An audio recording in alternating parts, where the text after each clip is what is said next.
Hey everyone, this is Kleiner Gamer here, and I'm here with a tier list video. Finally, I'm doing one of these. It's about time that I'm doing one of these. And this is the first of many videos I'm going to be doing in the series of these tier list videos.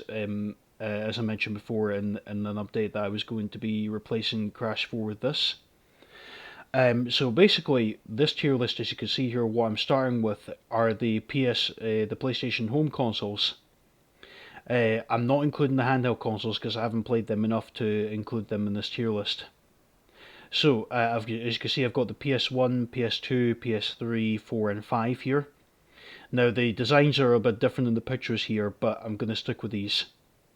So, I'm going to start with the PS1, and the first few things I'm going to say about this is many of my favourite franchises started on this console. Crash Bandicoot, for example, started on this console, one of my favourite video game franchises. Alongside other favourite games of mine, well, Tekken technically started in the arcade cabinets, but it was ported over to the home consoles, specifically the PlayStation 1 first, after the arcades. Then some other favourites are Destruction Derby, Spyro, and many other games. The controllers are great to use as well on this console, and you can play CD discs on this console as well, and the audio is brilliant on the CD. And when it comes to the demo discs, almost over 100 free demos came with the PlayStation magazines, which was pretty awesome. So overall, I would say a pretty strong start with this one. So I'm going to put this in the A category because I got something better in mind, which is coming up next. Before I continue, actually, for those who want to make their own tier lists in the comments, feel free to do so. I'd be interested to hear your opinions about the different PlayStation home consoles in the comments beneath. So I look forward to reading those. So anyway, next console we have is the PlayStation 2. I've got a lot of things to say here about this one. It was the cheapest DVD player available at the time, and it can play all DVDs, including like some of the favourite movies and TV shows. And also, it's got a huge selection of games, such as Jak and Daxter, Ratchet and Clank, Sly Cooper, Gran Turismo, Grand Theft Auto, many other ones, like many other people like. But my personal favourites on this console include games in the Crash Bandicoot series, such as like the Wrath of Cortex, Nitro Kart, Twinsanity. Then the Simpsons games like Road Rage, Hit and Run, Star Wars Battlefront 2, and this is the first time, bit of a fun fact actually as well. When it comes to the classic Sonic games for the Sega Mega Drive, or aka the Sega Genesis, the first time I personally played those was on the Sonic Mega Collection Plus compilation for the PlayStation 2. That's why the PS2 has a special place in my heart for that reason as well. The backwards compatibility on this console is amazing. It pretty much plays every PS1 game, and you have the option to either have faster loading times on the PS1 games, or leave them running at the normal pace. And it can also play CDs like its predecessor as well. Plus the startup screen as well is one of my favourite startup screens of all time, honestly. Yes, I forgot to talk about the PS1 startup screen. It's legendary, the PS1 startup screen. But if you ask me, I think the PS2 is slightly better, because it's very mysterious to me, because it can behave very, very differently depending on how it reads the discs. Like if it reads the discs immediately like a PS2 game and it recognises it, it instantly goes right into deep space, if you want to call it that, before it comes up with the PS2 logo. But if it comes up with the infamous red screen of death, then it'll hang about on the menu for a little while. So that's why I think the PS2 is still so mysterious to me, especially how it behaves with the red screen of death. Anyway, enough for me rambling. I'm going to put this in the S tier category, and that's PS2 ranked in the S tier category. So moving on to the PlayStation 3. Now, the one listed here is actually the PS3 Super Slim, which I don't have. I've got the PS3 Slim console. I used to, funnily enough, own the original PlayStation 3 60GB model, which I'm going to talk quite a bit about here as well as the PS3 Slim. So the graphics overall on all, well, not all three, I can't really talk about the Super Slim. I mean, I'd imagine it's all the same, the graphics, regardless of which model. For the PS3 games, they look pretty amazing. And back then, it was one of the first Blu-ray players available, even though it was one of the most expensive at the time. Here in the UK, anyway, it was like £425 when it first came out in March 2007, which is pretty expensive. The controllers themselves are a huge upgrade from the PS2. They're wireless, but the triggers at the back of the controller feel very, very awkward and strange. Specifically, the L2 and R2 buttons feel very awkward. Still, even today, I find them a little bit strange to use. The online gameplay at the time was free, which I thought was quite a major factor for the PlayStation 3 at the time. The battery life in the controller is very good as well.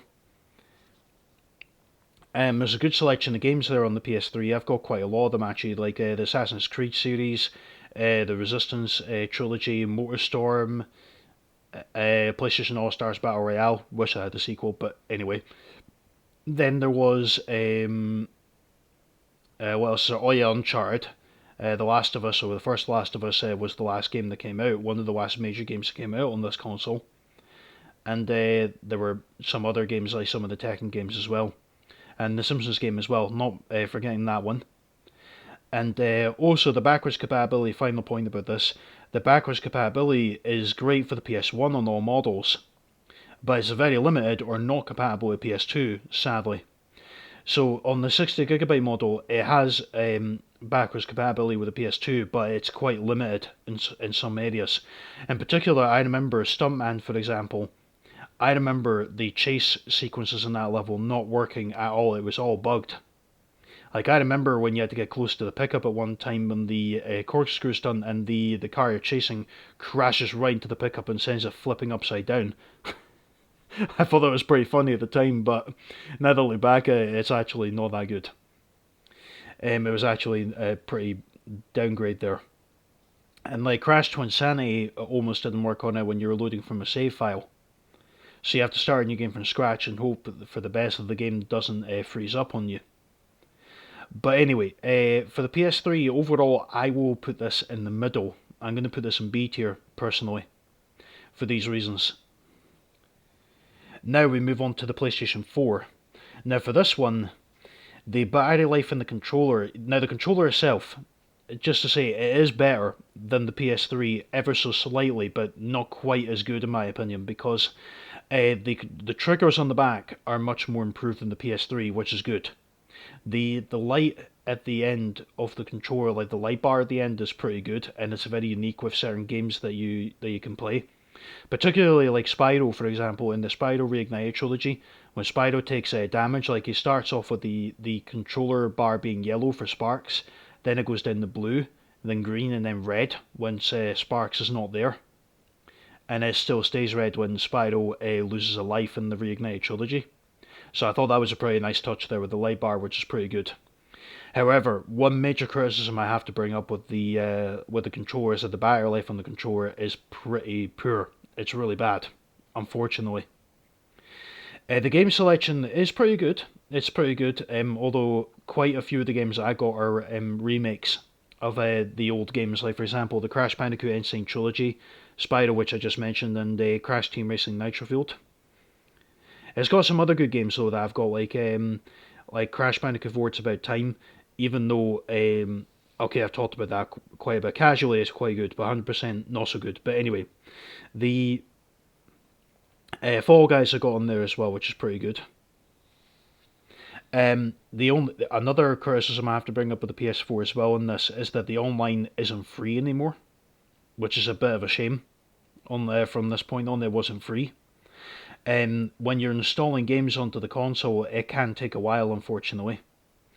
And the hard drive space wasn't that good either. I actually had to get an external USB drive because I had so many games. And I wasn't willing to get rid of games on the PS4 to make way for new ones. So that's why I took the difficult decision to buy an external USB hard drive. And the backwards compatibility, unfortunately, wasn't there. On the PS4, like disc wise, like digitally, yeah, it may have been there, but it certainly didn't feel the same. The disc drive, unfortunately, This is just something that I've experienced personally. The disk drive on the original model that I've got feels very strange to me for some reason. Sometimes when I put discs in there in the past, sometimes I have to physically push the disc in, like nudge it in a little bit to make sure that the disk drive actually recognizes it. Because often when the disk drive triggers the disc, like it automatically takes it in, and you shouldn't have to do anything. But with the PS4 in my case, sometimes the disk drive didn't quite take the disc, which is a bit weird in my opinion. I don't know what on earth was going on there with that. But anyway, the PS4 itself, I have to say, gets a C tier from me. Not that it's bad. I'm not saying the PS4 is bad. Definitely not. The PS4 is still good. In fact, all these consoles are good. It's just very, very difficult to rank these. And that brings me last, and certainly not least, to the PlayStation 5. Now, the battery life on the DualSense controller is much greater than the last one. It's a lot better. Speaking of which, the haptic feedback on the PS5 controller still feels very unique. Oftentimes when I finished with a gaming session on there, particularly I remember playing a lot of Astrobot recently, I remember my hands feeling quite tingly after using the controller because of the haptic feedback, which is quite unique. Although it felt quite annoying after a while, after using the haptic feedback, because of my hands feeling quite tingly, like from all the different movements that the characters were making in Astrobot. But it's still very, very unique though, and it's quite a good feature, I think. The game selection, unfortunately, isn't as strong as the PS4, unfortunately, but there's still some good ones in there. Like, as I mentioned, Astrobot, Astro's Playroom, even though that technically is a demo, but I still call it a game, personally, a very short one at that. Then there's God of War Ragnarok, and then there's Crash Team Rumble, and Tekken 8. And there's a few good ones in there, I would say, but not quite as strong as the PS4. At least not yet, anyway. Maybe given time, the library will be a lot stronger in due course. The hard drive is a lot bigger than the PS4's hard drive, which is a pretty good, which is pretty good. And the installation, unfortunately, also takes a while, like the PS4 does. Speaking of the PS4, actually, backwards compatibility on this is with the PS4, and it's very good, and the loading times are a lot faster. When I play PS4 games nowadays, I usually use the PS5 now. I never usually use the PS4 nowadays for this reason. And there are other games you can play on the PS5, like the PS3 2-in-1 games, but again, it still doesn't feel the same. You're not able to actually use the physical discs. You actually have to like pay for them to put on your hard drive. Which I will admit I've done a few times recently, like with the PS1 games. I've added games like Toy Story 2, Medieval, the original Medieval, and Rallycross to my PS5 hard drive, and also Parappa the Rapper 2 and the Time Splitters trilogy on the PS5 console. Because of this. I still haven't done the same for the PS3 games because you have to actually buy a premium PlayStation Plus subscription, which I haven't done, nor do I plan on doing anytime soon, in all honesty. But anyway, as far as it goes for where I'm going to stick the PS5 on the tier list, I'm going to stick it in C tier, but I'm going to stick it just above the PS4 because I do like it slightly more than the PS4 personally. So that's my tier list. So basically, my least favourite, even though I still like the PS4, it is, I have to say, probably my least favourite out of the home consoles. Then fourth would be PS5, third PS3, second PS1, and first place being PS2. So that's my final ranking of the consoles and the tier list. Feel free to let me know in the comments what your thoughts are on the consoles beneath, and I'd like to see your tier list in the console as well. Your tier list on the consoles as well in the comments below. It'd be greatly appreciated. I'd like to see what your thoughts are on that. So anyway, that'll be it for this tier list. Thank you very much for watching, and hope you have a good day, and see you again soon for more videos coming up soon. Till then, see you again soon. Bye bye.